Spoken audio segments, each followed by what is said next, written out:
Saludos, amados hermanos, qué bendición poder estar frente a ustedes nuevamente esta noche. De verdad me complace sobremanera y deseo de todo corazón que su vida esté transcurriendo en paz, en bendición y en prosperidad para la gloria del Señor.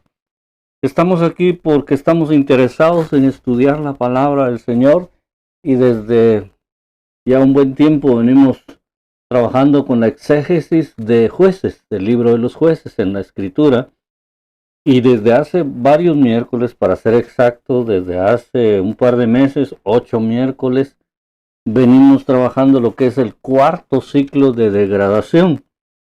Y hoy todavía lo continuamos, aunque ya no es exactamente el ciclo bajo el liderazgo del juez, porque la semana pasada recordarán ustedes que vimos algo relacionado con su muerte, pero seguimos viendo que el ciclo sigue en ese proceso de degradación. La degradación se agudiza, ese es el título que le puse a la enseñanza de esta noche. Pero antes de continuar, me gustaría invitarles a que me acompañen y hagamos nuestra confesión bíblica. Y decimos: Mi Biblia es la palabra de Dios. Revela a Jesucristo mi Salvador, quien nació, murió y resucitó para salvarme del pecado y condenación.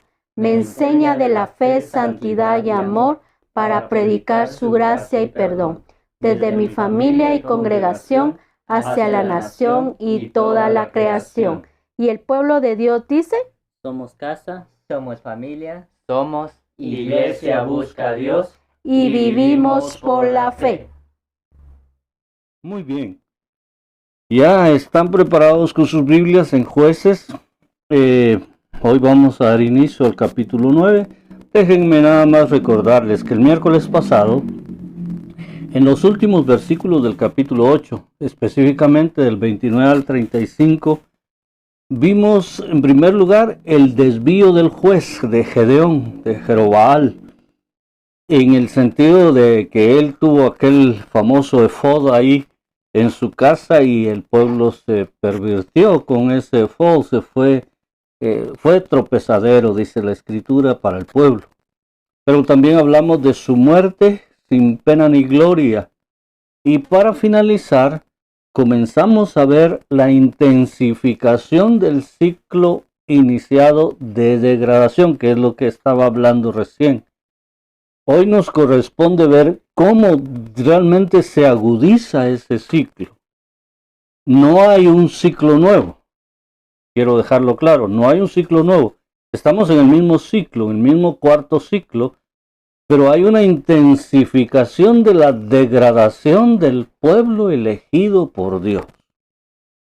Así que lo primero en este sentido será ver al opresor interno. Hay un opresor interno y efectos de los daños. Voy a ir entonces al capítulo 9, versículos, creo que del 1 al 6 va a ser suficiente por ahora, pero aquí nos habla de un caso muy triste, mis amados hermanos. El opresor en este caso ya no es un opresor externo, sino es uno interno, uno de adentro. Se levanta a Abimelech, tal vez les viene ya a la memoria este nombre, hijo de Jerobaal, hijo de Gedeón.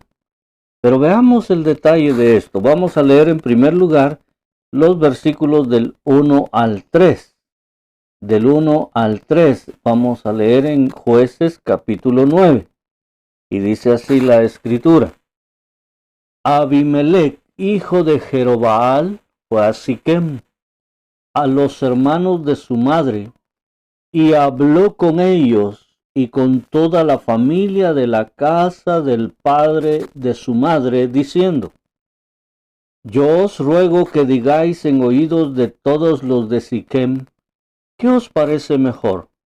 ¿Que os gobiernen 70 hombres, todos los hijos de Jerobaal, o que os gobierne un solo hombre? Acordaos que yo soy hueso vuestro y carne vuestra. Y hablaron por él los hermanos de su madre en oídos de todos los de Siquem, todas estas palabras. Y el corazón de ellos se inclinó a favor de Abimelec, porque decían, nuestro hermano es. Ajá, muy bien, interesante, ¿verdad? El corazón humano, desviado de la teocracia, se promueve para el poder. Cuando digo esto, estoy hablando de Abimelec. El corazón humano desviado de la teocracia se promueve para el poder. Todo corazón que se desvía, mis amados hermanos, se promueve a sí mismo, porque deja de poner su mirada en Dios, deja de tener su fe en Dios, y entonces viene lo que es el humanismo, viene el impulsar mi propia causa, mi propia candidatura, mi propio ego. En la teocracia, el que decide, realiza y promueve es el Señor. Pero fuera de la teocracia, entonces el hombre se promueve a sí mismo.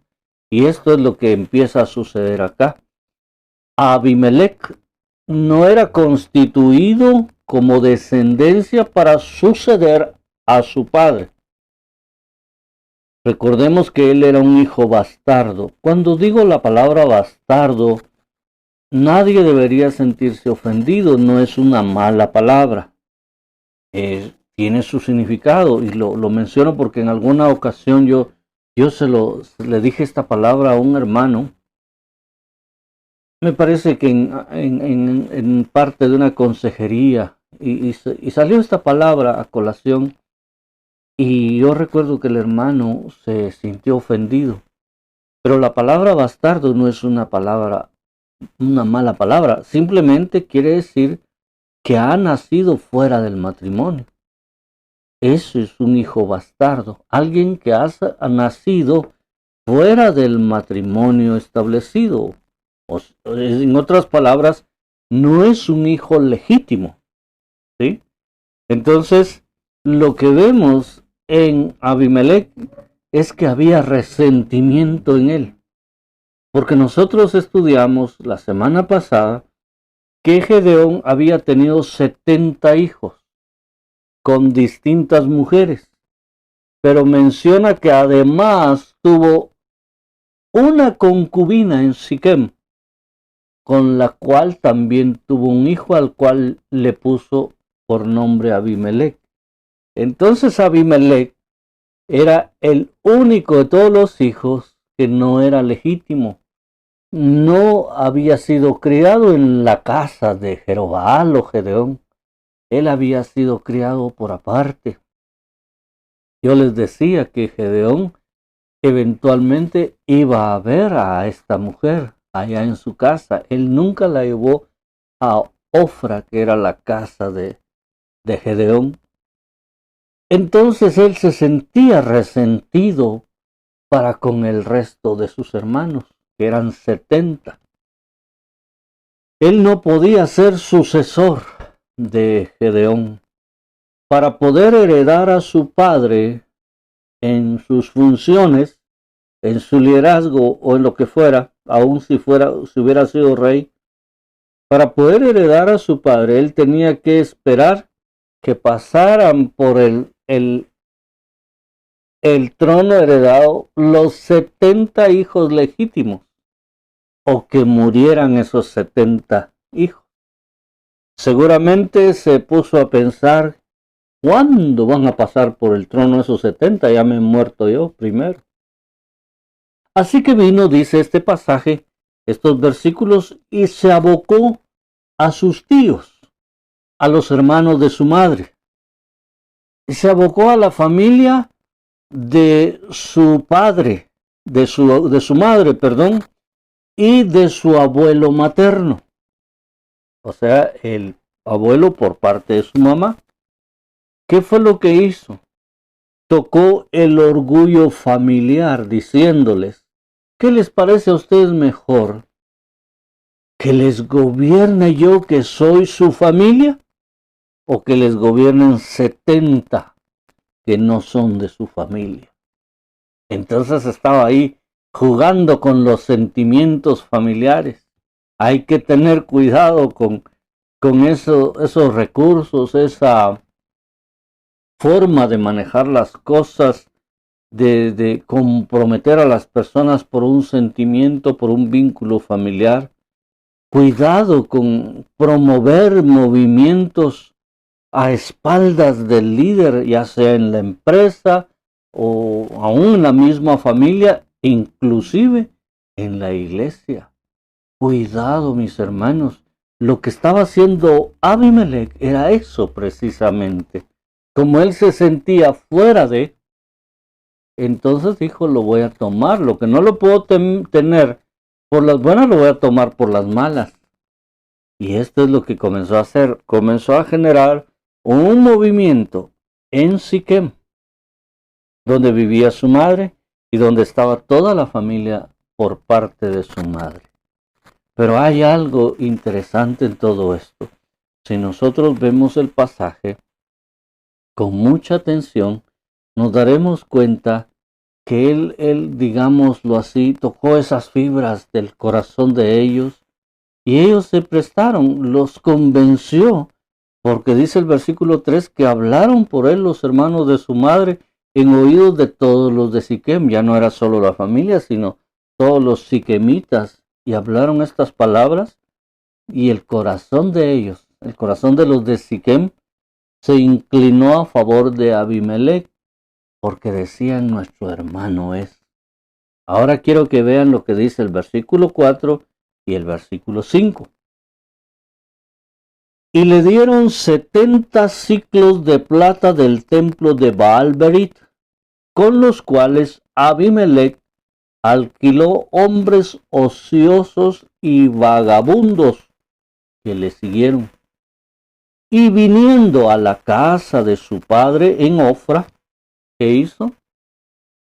Mató a sus hermanos, los hijos de Jerobaal, 70 varones, sobre una misma piedra, pero quedó Jotam, el hijo menor de Jerobaal, que se escondió. Bueno, aquí entonces encontramos, en primer lugar, que habla de recursos paganos. Los recursos paganos equivalen a una obra pagana.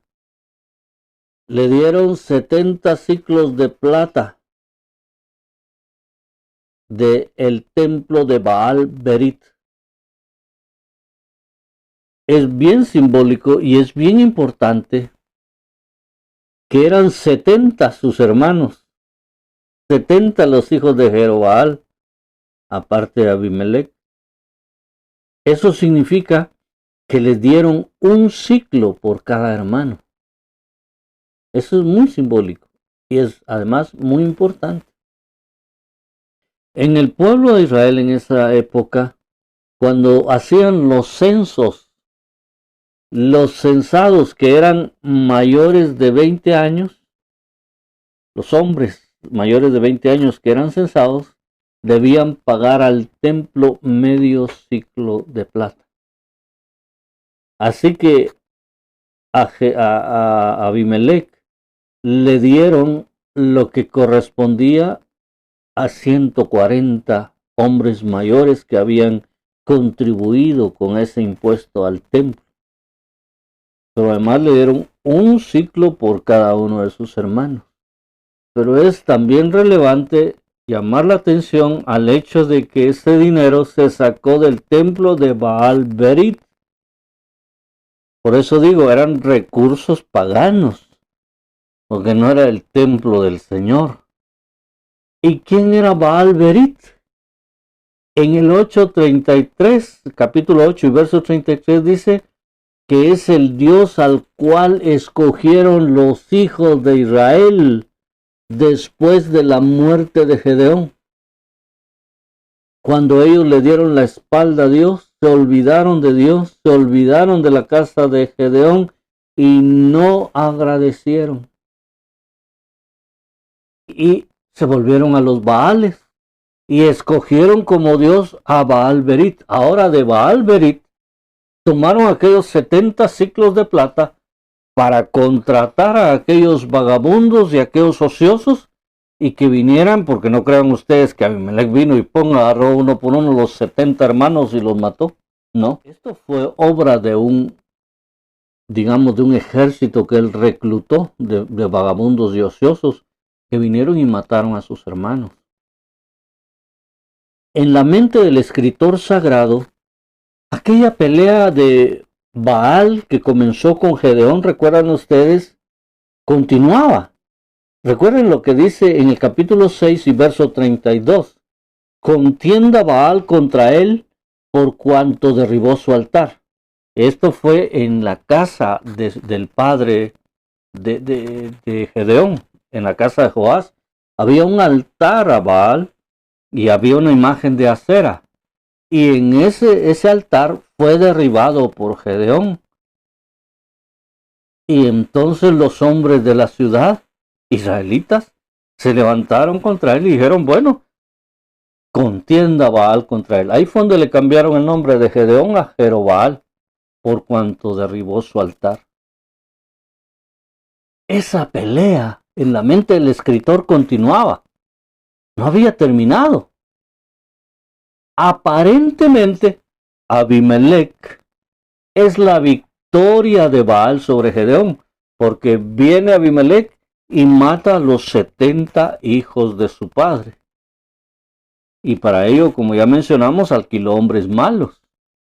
El dinero sucio, mis amados hermanos, compra recursos sucios o mal habidos.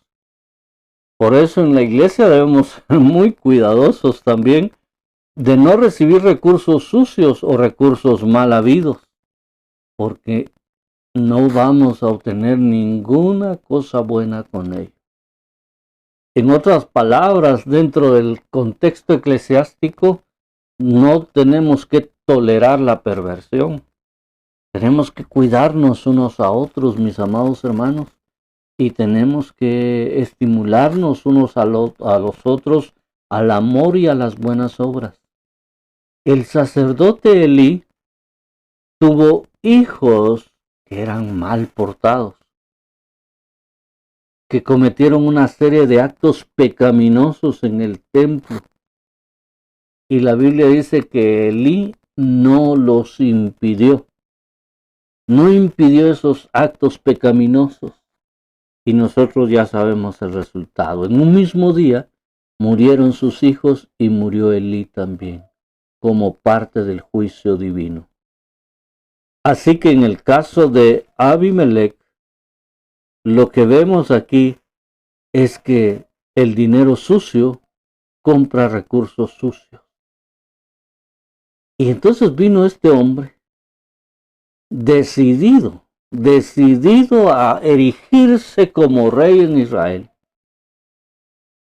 y mató a todos sus hermanos. Según él, mató a todos sus hermanos, a los 70. Pero hay un rescoldo divino para su servidor. Por favor, miremos el versículo 5 nuevamente, con detenimiento, y en la parte final voy a hacer más énfasis para que usted atienda lo que quiero indicarle ahora. Verso 5. Y viniendo a la casa de su padre en Ofra, mató a sus hermanos los hijos de Jerobaal, 70 varones sobre una misma piedra. Pero quedó Jotam, el hijo menor de Jerobaal, que se escondió. El rescoldo. La guerra entre Jerobaal y Baal comienza ahora en serio, pero Jehová no quiere que el nombre de Gedeón, su siervo, desaparezca. Por eso es que Dios guarda a Jotam. Podríamos decir que chispudo este Jotam. Que pilas, pues, se escondió, no dejó que lo mataran. Pero la verdad es que Dios lo guardó. Aún cuando él pueda jactarse de que tuvo habilidades, de que usó alguna estrategia para librarse de la muerte, o alguien lo ayudó, porque era un jovenzuelo seguramente, no era tan grande. Más adelante lo veremos que tampoco era tan pequeño, por lo que va a ser más adelante. Pero lo que sí podemos afirmar en este momento es que Dios guarda a Jotam. Ahora la pregunta del millón aquí es, entonces, hermano, ¿a cuántos mató Abimelech? ¿A 69 o a 70? ¿O es que eran 71 y mató a 70 y quedó uno? ¿O es que eran 70 y solo mató a 69? Se pueden dar varias posibilidades. Puede ser que solo haya matado a 69. Pero puede ser que mató a 70 también. Pero con tanto condenado a muerte, se equivocó con uno. O la otra alternativa es que alguien más se hizo pasar por Jotam en aquel sacrificio. Probablemente un amigo, probablemente una persona temerosa de Dios. Ahí tenemos el caso de, ¿cómo es que se llama el hijo de Saúl? El que era lisiado, él realmente fue rescatado. Mefiboset, él fue rescatado por una criada, de una matanza también. Es probable que algo similar haya sucedido con Jotam, pero lo cierto es que Dios lo guardó. Incluso, como dije, puede haber habido una muestra de gran amistad de parte de alguien que dijo, yo soy Jotam, y a él lo mataron y Jotam pudo escapar. Pero esto nos enseña algo también. Si hacemos bien las cosas, Dios siempre dejará un rescoldo, y esto es esperanzador. Como dice la Escritura, por amor a David, mi siervo. Por amor a David, el Señor no castigó, no hizo juicio en el momento contra su descendencia. Siempre había alguien que prevalecía. En otras palabras, su descendencia estaba garantizada. Es que al que bien le sirve al Señor, su descendencia va a estar garantizada. Recuerden que Éxodo 26 dice, y hago misericordia a millares, a los que me aman y guardan mis mandamientos. Él dice que visita la maldad hasta la tercera y cuarta generación, pero hace misericordia a millares, a muchas generaciones de los que aman al Señor y guardan sus mandamientos.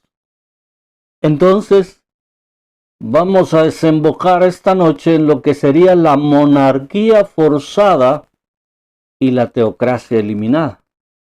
Monarquía forzada y teocracia eliminada. Verso 6. Por favor, dice, entonces se juntaron todos los de Siquem con toda la casa de Milo y fueron y eligieron a Abimelech por rey, cerca de la llanura del pilar que estaba en Siquem. Cuando matan a los 70 hermanos, Abimelech es coronado como rey, pero es un rey violento, un rey pagano y un rey ilegítimo. Violento porque mató a los 70 hermanos. Pagano porque usó recursos paganos para obtener su victoria y lo que quería. E ilegítimo por cuanto estaba usurpando el lugar de un heredero legítimo, que era Jotam en este caso, porque aunque todos sus hermanos hubieran muerto, él que era el último, aún estaba vivo. Por eso es importante, hermanos, que nosotros analicemos bien las cosas. Quiero leer algunos comentarios aquí de la Biblia del Diario Vivir que dicen, Abimelech fue declarado gobernador de Israel en Siquem, el sitio de otros sucesos clave en la Biblia. Siquem, este lugar fue importante, fue un lugar en el que ocurrieron varias situaciones. En primer lugar, fue una de las paradas de Abraham antes de llegar a Canaán. Eso está en Génesis 12, del 6 al 7. Cuando Jacob vivió ahí, 2 de sus hijos mataron a todos los hombres de Siquem, porque el príncipe del reino había violado a su hermana, a Dina, la hija de Lea.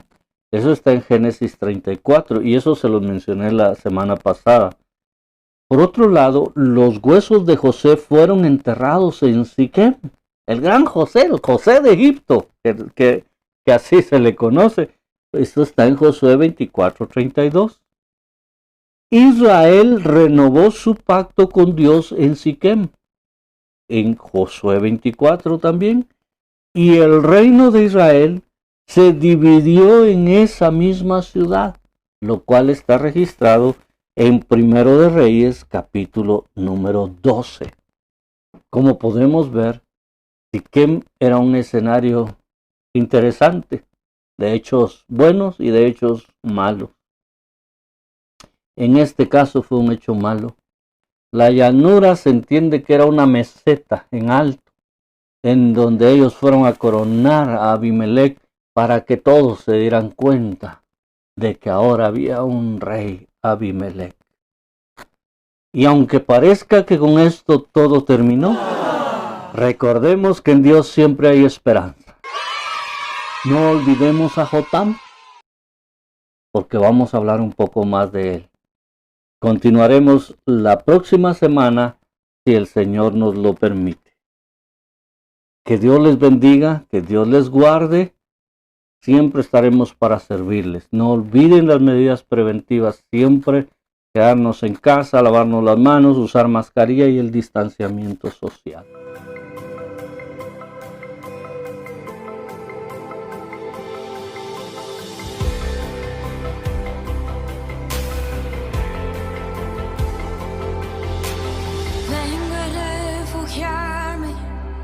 Ante tu presencia, yo encuentro paz cerca de ti.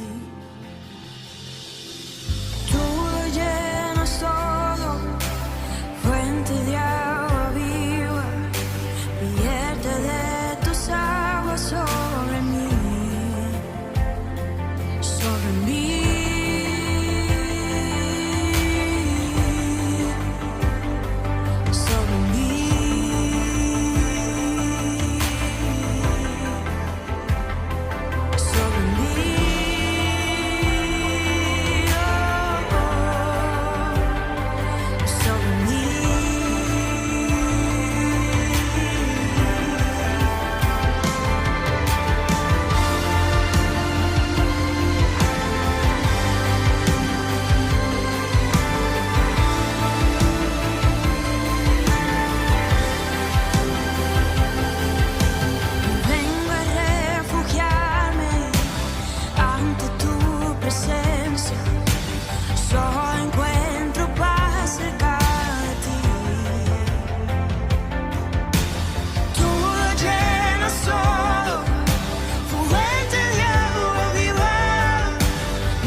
Si hoy vivo es porque vives en mí.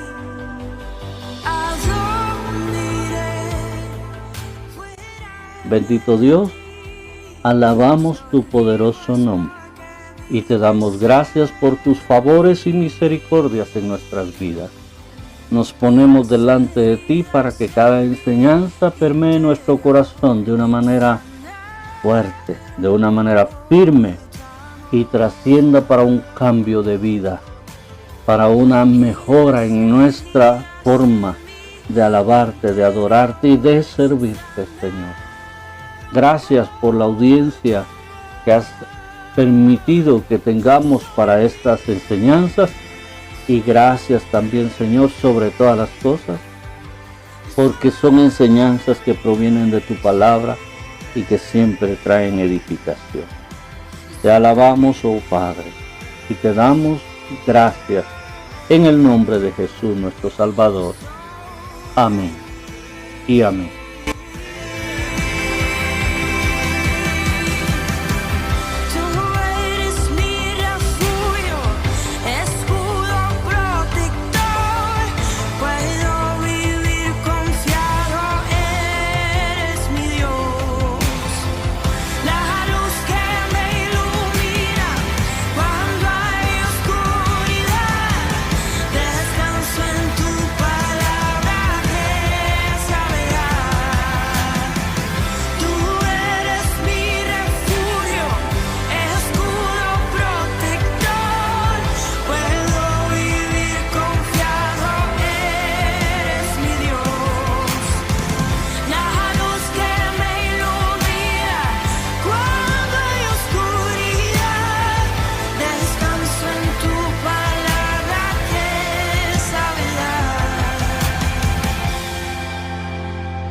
Sobre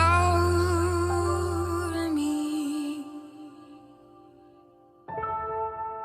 tu presencia está sobre mí, sobre mí.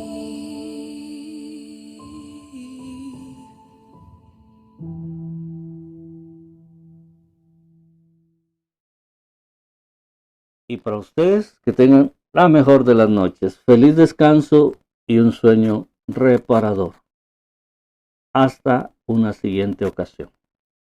Si llegaste hasta aquí, no olvides dejar un comentario, tu like y suscribirte a nuestro canal para estar al tanto de los siguientes videos que tendremos en nuestro canal y tampoco olvides activar la campanita. Dios te bendiga.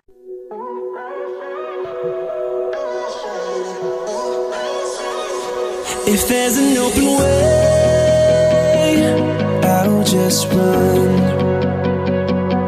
while everything else fades and turns to dust. We're searching to find a way.